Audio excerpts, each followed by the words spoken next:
எல்லாத்துக்கும் வணக்கங்க. எங்கள் பையன் மருமக ஃபேமிலியோட குவைத்திலேருந்து வந்திருக்கிறாங்க. அவங்களுக்கு வந்து நாட்டுக்கோழி குழம்பு வச்சு கொடுக்கலான்ட்டு இருக்கிறோம். அதுக்கு வேண்டி பொருளெல்லாம் எடுத்து வச்சுருக்கிறோம். பொருளெல்லாம் எடுத்து வச்சுட்டு சிக்கன் நல்லா கழுவி வச்சுருக்குது.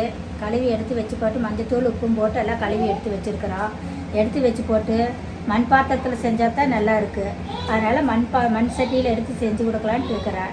அதனால் ஃபஸ்ட்டு சிக்கனுக்கு தேவையான பொருள்கள்லாம் எடுத்து வச்சுருக்கிறோம். நீங்களும் பார்த்துக்குங்க. அதையா சிக்கன் வந்து நல்லெண்ணெயில் செஞ்சால் தான் நல்லா இருக்குது. நாட்டு சிக்கனை நான் சொந்தமாக ஆட்டி வாங்கிட்டு வந்தாலும் வச்சு எடுத்து செய்யலான்ட்டு இருக்கிறேன். முதல் சிக்கன் நல்லெண்ணெய் எடுத்து வச்சுருக்கிறேன்.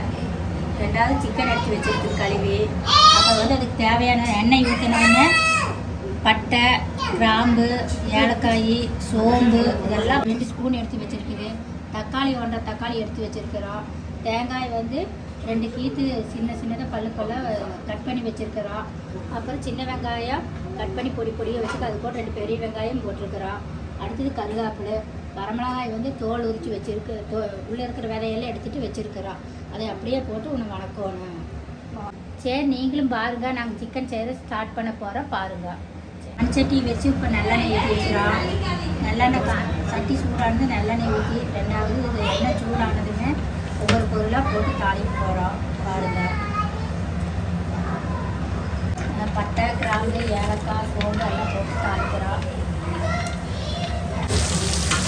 ஆயில் ஊற்றி பட்டை கிராம்பு போட்டு தாளிச்சுட்டு வெங்காயம் போட்டுருவோம். வெங்காயம் போட்டுட்டு கருவேப்பிலை போடுவோம். இல்லாட்டி கருவேப்பிலை வந்து கழுவிட்டு மனம் இருக்காது. அதனால் வெங்காயம் மணங்கிலே கருவேப்பிலை போட்டால் நல்லா மனமாக இருக்கும். கருவேப்பிலை போட்டு வதக்கி கொடுக்குறோம். வெங்காயம் வணங்கினது அடுத்தது வெங்காயம் வந்து நல்ல மணமாக ப்ரௌன் கலர் வந்தாச்சு. அடுத்தது வந்து இஞ்சி பூண்டு பேஸ்ட் போட்டு கலரணும். வெங்காயத்தோட மணமும் இஞ்சி பூண்டு பேஸ்ட் மணமும் ஒரே நல்லா இருக்கும்.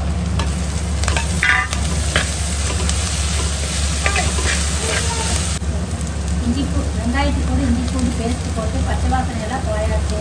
வரமிளகாய்க்கு வந்து விதைய எடுத்து வச்சுருக்கிறோம். 1 கிலோ சிக்கனுக்கு வந்து 10லேருந்து 12 கிலோ ஓடலாம். மிளகாய் வந்து காரமாக இருக்கிறதுனால நாங்கள் வந்து இப்போ 10 மிளகாய் ஊற்றிக்கிறோம். தேங்காய் போட தேங்காய் வந்து சின்னதாக கட் பண்ணி போடலாம். கட் பண்ணி போடுறதுனால தேங்காயை வந்து நம்ம அரைச்சி ஊற்ற வேண்டியதில்லை. கட் பண்ணி போட்டோம்னா அதனோட டேஸ்ட்டு வந்து நல்லா இருக்குது. சிக்கன் கூட எதுவும் சேர்ந்து வச்சோம்னா தேங்காயுமே இந்த சிக்கனும் சேர்ந்து நம்மளுக்கு வந்ததுன்னா அது டேஸ்ட்டு ஒரு மனமாக இருக்குது. அதுக்கு மேலே தேங்காய் வந்து நம்ம சின்னதாக கட் பண்ணி போட்டுக்கிறோம்.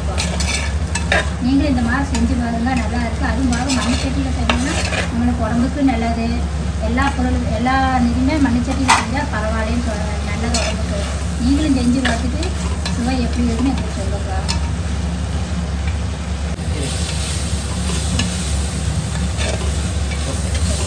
தேங்காய் போட்டு தேங்காய் கொஞ்சம் பச்சை வாசனை ஓனதுமே அது கூட மல்லித்தூளை 1 ஸ்பூன் போட்டுக்கணும்.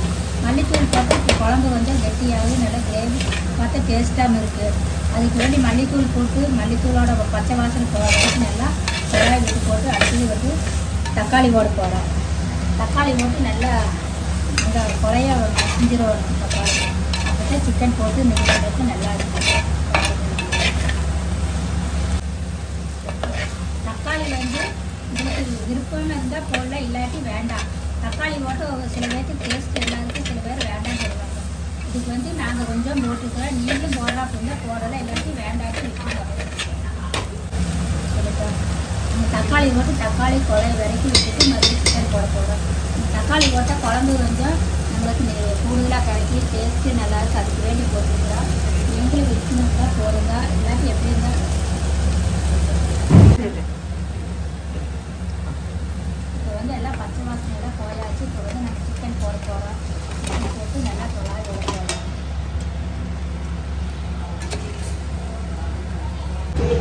ரெண்டாவது மஞ்சத்தூள் கொஞ்சம் போடலாம். நம்மளுக்கு கலர் வர வேண்டி மஞ்சத்தூள் கொஞ்சம் போடுறோம். மஞ்சத்தூள் போட்டு கல்லுக்கு போட்டால் தான் எல்லாத்துக்கும் டேஸ்ட்டாக இருக்குது. அதனால் நான் கல்லுக்கு தான் போடுறேன். நீங்களும் கல்லுக்கு போட்டு செய்யுங்க. கல்லுக்கு தான் நல்லா சக்தி இருக்குது. அதனால் எல்லோரும் கல்லுக்கு போய் யூஸ் பண்ணுவாங்க.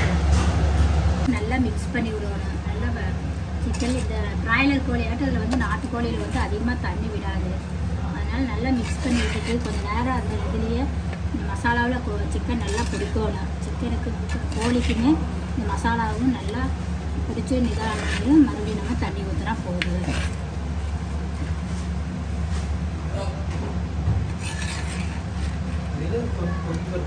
சிக்கன் வந்து இப்போ மசாலாவில் நல்லா பிரட்டி விட்டு அந்த அதில் விடுற தண்ணியிலேயே நல்லா வேக வச்சு சொல்லி வச்சுருக்கலாம்.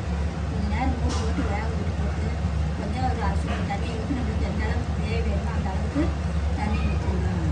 ஆவாது இப்போ தட்டம் போட்டு மூடி வச்சுட்டு கொஞ்சம் நேரம் 5 நிமிஷம் வேகிட்டு வெந்தது அப்புறம் தண்ணி ஊற்றிக்கலாம். உங்களுக்கு குழம்பு கொஞ்சம் கெட்டியாக வேணும், கொஞ்சம் கிரேவியாட்ட வேணும்னா சாப்பாடு போட்டு பேசணும். சாப்பாடு வேணும் தண்ணி வர அரைட்டு இது ஊற்றுறாங்க. நாட்டுக்கோழி கறி போட்டு மசாலாவோட நல்லா தொலா விட்டு போட்டு அந்த தண்ணியிலேயே நல்லா வெந்ததுன்னு சுடுதண்ணி கொஞ்சம் ஊற்றணும். சுடுதண்ணி ஊற்றினா தான் குழம்புக்கு நல்லா டேஸ்ட்டாக இருக்குது. சில பேர் வந்து பச்சை தண்ணி ஊற்றுறாங்க. ஆனால் பச்சை தண்ணி ஊற்றினா குழம்பு வந்து டேஸ்ட் இருக்கிறது. சுடுதண்ணி ஊற்றி பார்த்தீங்கன்னா கறிக்கு சாப்பிட்டு கொடுக்கு. சுடுதண்ணி ஊற்றினா டேஸ்ட்டாகவும் இருக்குது.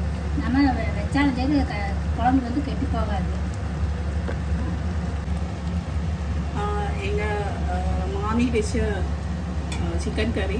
ஸோ லாஸ்ட்டாக இதில் காரம் நமக்கு ஏற்ற காரமும் உப்பும் எல்லாம் கரெக்டாக இருக்கான்னு செக் பண்ணி பார்க்கலாம்.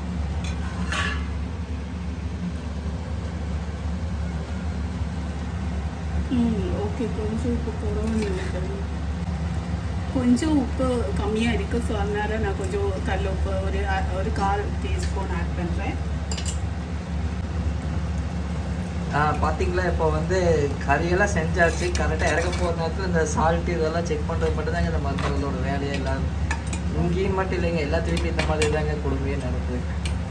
கறி வந்து நல்லா இப்போ வெந்தாச்சு, நல்லா சாப்பிட்ற பக்குவத்துக்கு வந்தாச்சு. இப்போ என்ன பண்ண போகிறோம், கொத்தமல்லி தழை தூவி நல்லா கலாரி விட்டு எடுத்தால் போதும். நாட்டுக்கோழி குழம்பு கிரேவி ரெடி ஆயாச்சு. நீங்களும் இதே போல செஞ்சு சாப்பிட்டு பார்த்துட்டு உங்களுக்கு சொல்லுங்கள். எல்லோரும் பாருங்கள். அனிதா அவங்களுக்கு அவங்களுக்கு